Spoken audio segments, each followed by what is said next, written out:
Hello दोस्तों, आज हम बात करेंगे टाटा ग्रुप के बारे में, जिसका ब्रांड हर कोई ना कोई अपने घर में यूज करता है। जैसे कि जब आप कार से ट्रेवल करते हो तो टाटा मोटर्स याद आता है, जब आप एयरलाइन से जाता हो तो विस्तारा और एयर इंडिया याद आता है। आप होटल में जा रहे हो तो ताज होटल जैसे याद आता है। कपड़े परचेज करने जा रहे हो तो बैक साइड याद आता है। यहाँ तक कि ज्वेलरी अगर खरीदने जा रहे हो तो तनिष्क जाते हो। हमारा चाय पीने का मन कर रहा है तो टाटा टी को परचेज करते हो। इसी के साथ ऐसे बहुत सारे 100 से भी ज्यादा लगभग इसके अपने खुद के ब्रांड्स हैं। टाटा स्टील, टाटा पावर, बताने की बात तो है नहीं, क्योंकि टाटा ग्रुप एक इतना बड़ा एनवायरमेंटल सक्सेसफुल और फेमस कंपनी है। आज हम बात करेंगे इंडिया के सबसे पुरानी बिजनेस फैमिली के बारे में। एक बड़ी दिलचस्प सी कहानी है। Industries in India and remains a market leader in most of them. It was Tatas who introduced a number of firsts. The first 8-hour day, the first leave with pay. I would prefer to live through these years rather than say that I've grown at 3 times the rate that we have. Gujarat के गांव में एक लड़के का जन्म हुआ जिसका नाम सिलवानजी टाटा था। जब वो 15 साल के हुए तो उनके अंदर एक सपना था कि अपने गांव से निकलकर किसी शहर में जाकर अपना बिजनेस खड़ा करना, अपना एम्पावरमेंट खड़ा करना। उनके अंदर एक बहुत डेडिकेशन थी, उनके अंदर पेशेंस था, उनके अंदर डिसिप्लिन था। वो अपने बिजनेस और करियर को लेकर बहुत सीरियस थे। एक गांव में पैदा हुए गुजरात में, और ये साल 1822 की बात कर रहा हूँ मैं, जब वो अपने गांव से निकलकर किसी दूसरे शहर में जाने की बात कर रहे थे। लगभग वो 20 साल के हो चुके थे। उनकी शादी हो चुकी थी 17 से 18 साल की उम्र में, और उनका एक बच्चा भी था। 17 से 18 साल की उम्र में शादी होने का कारण ये था, 1822 में उस टाइम पर इतना ही होता था कि 17 से 18 साल की उम्र में शादी हो जाती थी। इसको बाल विवाह कहते हैं। टाइम पर बाल विवाह हो जाया करता था। 20 साल की उम्र में नसीरवान जी टाटा ने एक सपना देखा, और वो सपने को पूरा करने के लिए अपने गांव को छोड़कर, गुजरात को छोड़कर मुंबई की तरफ रवाना हो चुके थे।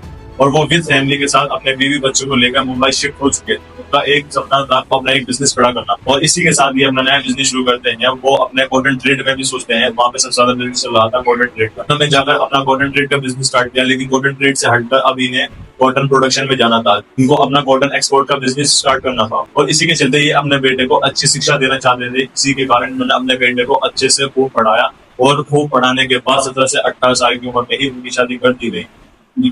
मैंने आपको बताया कि उस टाइम पर बाल विवाह हो जाया करता था, तो उसी के साथ चलते उन्होंने 18 से 19 साल की उम्र में अपने बेटे की शादी कर दी, जिसका नाम जमशेद जी टाटा था। इसी के चलते इन्होंने 20 साल की उम्र में अपने बेटे जमशेद जी टाटा से कहा, अब तुम बाहर जाओ, दूसरे देश जाओ और अपने बिजनेस को एक्सपेंशन करो, मतलब कि अपना बिजनेस आगे बढ़ाओ। इसी के साथ 20 साल की उम्र में ये भी अपना दूसरी कंट्री शिफ्ट हो रहे थे, जहाँ वो जा रहे थे उसका नाम हांगकांग था। नसीरवान जी ने उनको हांगकांग जाने के लिए कहा, वहां पर अपना एक्सपेंशन करने के लिए। इसी के साथ जमशेद जी टाटा वहां से निकल चुके और वो हांगकांग की ओर बढ़ चुके थे। हांगकांग की ओर बढ़ने के लिए वो जहाज यूज करना पड़ा, क्योंकि उस टाइम पे एयरलाइन भी नहीं आई थी। उसके बाद 50 साल करीबन 50 साल बाद एयरलाइन आई। तो एक लंबा सफर तय करके जहाज पर वो हांगकांग पहुंचे, और उन्होंने अपना एक बिजनेस खड़ा किया। उन्होंने एक अपना ऑफिस खोला, उसी के साथ उन्होंने अपना बिजनेस खड़ा किया। इसी के साथ चलते चलते उन्होंने अपना बिजनेस ग्रो किया, एक्सपेंशन किया वहां पर जाकर। और बाहर जाना इस टाइम पर कोई आम बात नहीं। और ये साल 1859 की बात हो रही है। उस टाइम पर बहुत ही मुश्किल से जाता था। आज के टाइम पे तो हर कोई बाहर जाना है बिजनेस करने के लिए, अपना बिजनेस सीखने के लिए, पढ़ाई करने के लिए। लेकिन उस टाइम 1859 में बहुत मुश्किल हुआ करता था किसी दूसरे देश में जाना। और ऐसे ही चलते चलते इन्होंने वहां जाकर जो अपना बिजनेस किया उसमें सक्सेसफुल रहे जमशेद जी टाटा भी। और जो मुंबई आए थे नसीरवान जी टाटा, वो भी अपने बिजनेस में सक्सेसफुल रहे। जब जमशेद जी टाटा वहां पर सक्सेसफुल हो गए तो उन्होंने इंडिया में अपना एक्सपेंशन बढ़ाने की सोचा, अपनी कंपनीज बढ़ाने के लिए सोचा। और इसी के साथ सक्सेसफुल बनने के बाद 65 साल की उम्र में जमशेद जी टाटा ने अपने 3 अलग अलग बिजनेस स्टार्ट करने की सोची। उन्होंने बहुत सारी मिल्स खोली और इनके वो मालिक बने। तो इसी के साथ उन्होंने 1901 में अपनी स्टील फैक्ट्री का कंस्ट्रक्शन स्टार्ट करा। और इन्होंने इसी टाइम पर इंडिया का सबसे पहला 5 स्टार होटल बनाया, जो कि मुंबई में आपने सुना ही होगा, ताज पैलेस होटल। ये one of the best hotel में से आता है, और ये ऐसा पहला होटल था जिसके अंदर बिजली आती।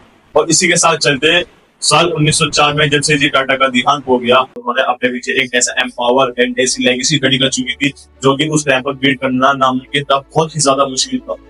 आज के टाइम पे तो ऐसा बिजनेस को भी खड़ा कर दे, छोटे से छोटा बिजनेस भी एक प्रॉफिटेबल बिजनेस बन चुका है, छोटे से छोटे मार्केट भी प्रॉफिटेबल बन चुकी है। लेकिन मैं 1901 की बात कर रहा हूँ, जबकि ज्यादातर कोई वर्क नहीं था, कोई काम नहीं करता था। ये 1901 की बात है, अपने में बहुत बड़ी बात। साल 1874 में जब जमशेद जी टाटा ने अपनी एक मिल खोली थी नागपुर में, तो वो बंद करके कॉटन ट्रेड से निकलकर अपना कॉटन प्रोडक्शन में पहुंच चुके थे। उनका नागपुर का बिजनेस मिल बंद हो चुकी थी, उसमें नहीं चला, तो इसी के कारण वो कॉटन ट्रेड में घुसे। और कॉटन ट्रेड के बाद उन्होंने कॉटन प्रोडक्शन स्टार्ट किया। कॉटन प्रोडक्शन के चलते चलते जो उनके एम्प्लॉइज थे वो काम नहीं करते थे परफेक्ट तरीके से, मतलब कि जो 200 उनके करीबन एम्प्लॉइज हुआ करते थे अगर, तो उसमें से कुल 50-60 लोग ही आते थे, बाकी के छुट्टी करा करते थे। तो बहुत सारे ऐसे होते थे कि जो बीच में ही भाग जाया करते थे। तो जमशेदजी टाटा इस बात से बहुत निराश हुए और उन्होंने सोचा कि ऐसे तो काम नहीं चलेगा। तो जमशेदजी टाटा ने ऐसी 2 स्कीम्स निकाली जिससे वर्कर्स को प्रॉफिट हो, उनको फायदा हो, उनको लालच आए, वो वहां पे रुके और उनके लिए बहुत सारी अच्छी अच्छी चीजें सोची। जिसमें की पहली चीज थी जनरल प्रोविडेंट फंड। इसमें क्या होता था, जब वर्कर काम करते थे तो उनके रिटायर होने के बाद उनको एक पेंशन दी जाती थी, एक स्मॉल अमाउंट दिया जाता था हर महीने, जो कि उनके लिए एक बहुत अच्छी चीज थी। और उनके लिए दूसरी चीज उन्होंने जो दूसरी स्कीम बनाई थी वो था एक्सीडेंट कंपनसेशन। एक्सीडेंट कंपनसेशन से कहते हैं काम करते करते अगर कुछ हादसा हो जाता है, तो उनके चोट लग जाती है, कुछ भी हो जाता है, तो वो उसको कंपनसेट करेंगे, वो उतना उनको पैसा देंगे लगभग। ऐसा टाटा ग्रुप ने नियम बना चुका था। और इसी के साथ चलते चलते उन्होंने फैमिली स्पोर्ट डे बनाए, फैमिली कम्युनिटी डे बनाए, और उसी के साथ उन्होंने यूनिटी वाली फैमिली बना चुके थे। उस टाइम पे ये चीज आम बात नहीं थी, आज के टाइम पे हर कंपनी ये सब चीजें करती है। मैं 80s की बात कर रहा हूँ। 80s में 1800 में ऐसा कोई नहीं करता था। 1880 में ऐसा किसी ने नहीं कहता, ये एक अलग ही परसेप्शन था। तो ये अगर कोई अपना नया बिजनेस करते तो ये पैसा खुद से लगाते थे, किसी इन्वेस्टर से नहीं लेते थे। और साल 1861 में सिविल वॉर चल रही थी अमेरिका और इंग्लैंड के बीच। अमेरिका एक्सपोर्ट करता था कॉटन इंग्लैंड को, तो सिविल वॉर के चलते अमेरिका एक्सपोर्ट नहीं कर पाया कॉटन इंग्लैंड को। इसी के चलते जमशेदजी टाटा ने फायदा उठाया और कॉटन को उन्होंने एक्सपोर्ट करना शुरू करा इंग्लैंड। जब वो इंग्लैंड को एक्सपोर्ट कर रहे थे तो उन्होंने प्राइस 2x कर दिए थे। अमेरिका के जो प्राइस थे उससे दुगना डबल प्राइस में वो उनको सेल कर रहे थे। इसी के साथ चलते उन्होंने सिविल वॉर का फायदा उठाया और इसी के साथ 4 साल तक सिविल वॉर के चलते चलते जमशेदजी टाटा का बिजनेस एक हाई लेवल पे पहुंच चुका था। तो बीट करना बहुत मुश्किल हो चुका। और इसी के साथ चलते वो लंदन में जाकर अपना न्यू ऑफिस खोल चुके थे। उनका एक बिजनेस बहुत ही हाई लेवल पे जा चुका था, बहुत सारे इन्वेस्टरों ने उसमें इन्वेस्ट भी कर रखा था। लेकिन फिर कुछ ऐसा हुआ, उसी के चलते 4 साल बाद सिविल वॉर खत्म हो चुका। अमेरिका और इंग्लैंड के बीच जो एक्सपोर्ट इंपोर्ट बंद हो गया था वो दोबारा स्टार्ट हो चुका था। अमेरिका दोबारा से कॉटन एक्सपोर्ट करना शुरू कर दिया, लेकिन इसका फर्क बहुत ज्यादा पड़ा जमशेदजी टाटा के ऊपर। उनका जो बिजनेस हाई लेवल पे पीक पहुंच चुका था वो वहां से धीरे धीरे नीचे आके लॉस में जाने लगा। जिन्होंने इन्वेस्ट करा था वो उनसे क्वेश्चन पूछने लगे कि हमारा पैसा कब हो गया। लेकिन जमशेदजी टाटा एक बहुत ही ब्रिलियंट इंसान थे। उनके अंदर एक ऐसी कैपेबिलिटी थी कि वो 0 से 100 दोबारा पहुंचा सकते हैं। इसी के साथ चलते जमशेदजी टाटा ने उनको भरोसा दिलाया, जो इन्वेस्टर थे वो उनका पैसा वापस करेंगे।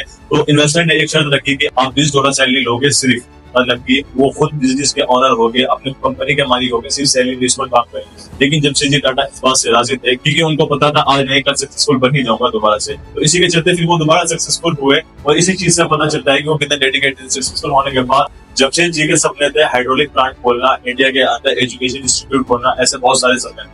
लेकिन उनका सिर्फ एक ही सपना हो पाया, सिर्फ वो अपना एक होटल खोल पाए जिसका नाम आपको पता ही है, ताज पैलेस होटल, जो कि मुंबई में। उनके जो बाकी के 3 सपने थे वो उनके बेटे ने पूरे करे, जिनका नाम दोराबजी टाटा था। बाद में उनके बेटे दोराबजी टाटा ने अपनी कंपनी को टेक ओवर कर लिया था। साल 1910 तक टाटा स्टील प्लांट रेडी हो चुका था, स्टील प्रोडक्शन शुरू होने लगी थी। इसी के साथ चलते इसमें फर्स्ट वॉर चल रही थी, फर्स्ट वॉर स्टार्ट हो चुकी थी और ब्रिटिश एम्पायर को स्टील सख्त जरूरत पड़ रही थी। ऐसे में टाटा स्टील ने ब्रिटिश को अपने स्टील एक्सपोर्ट किया और इसी के साथ चलते चलते टाटा स्टील देश का सबसे बड़ा सप्लायर बन चुका था।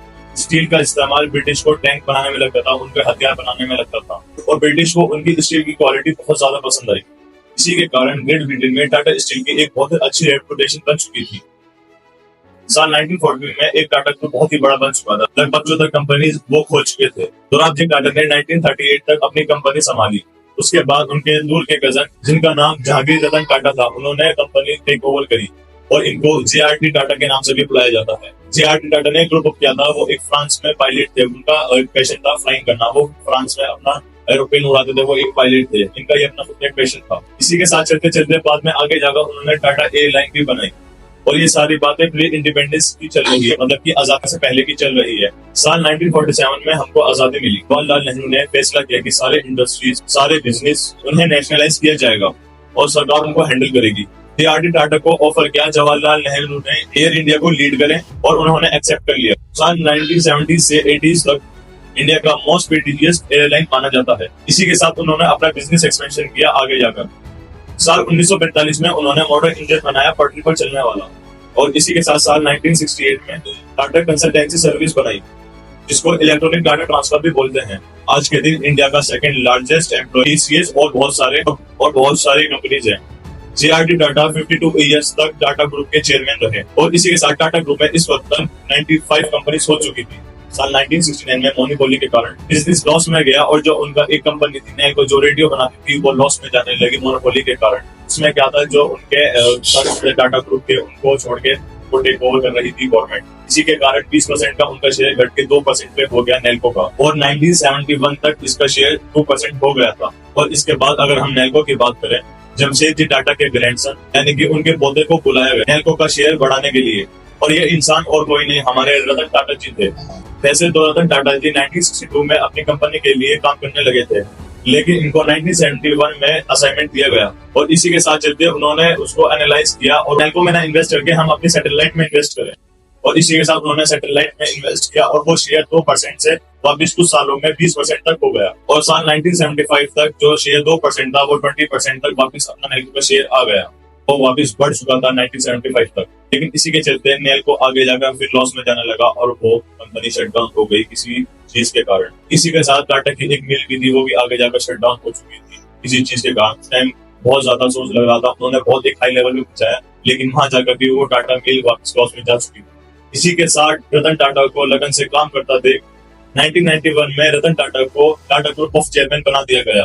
वो 1991 में उसके मालिक चेयरमैन बन चुके थे। इसी के साथ 1991 से लेकर 9 अक्टूबर 2024 तक उन्होंने बहुत मेहनत करी, इंडिया को रिप्रेजेंट किया अपने बिजनेस के थ्रू। उन्होंने कभी प्रॉफिट नहीं चाहा, उन्होंने हमेशा इंडिया की तरक्की चाही।